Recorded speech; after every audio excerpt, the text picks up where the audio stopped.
Magandang araw po. Ako po si Chang Babes. At nandito po tayo sa napakawalang humpay na show. Face to Face. At natin po makakapayanan po natin ang isang ating kabarangay na si Bay, Darling. At dahil po nagreklamo po siya dahil siya po daw ay nanakawan ng isang Santo Niño. At sino po ang nagnakaw ng Santo Niño?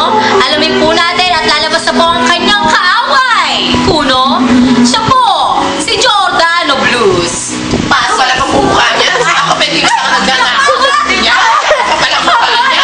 Kaya bayaran ng mukha ko sa tumo. Ang kapala mukha niya. Ang kapala mukha niya magnanakaw.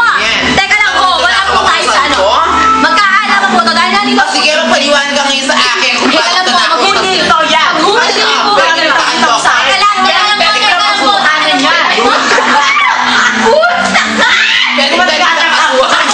lang po. Bakit? Magulit din po kayo. Ay, may bumala. Kapala mukha mo? Gusto na po natin malaman kung ano po ang tunay na nangyari, kung bakit nga po ba nanakaw ang Hanggang Santo 3 Niño. piso. Ayan, 3 piso mo. Ayan. Hindi po. Magkano po ba ang Santo Niño?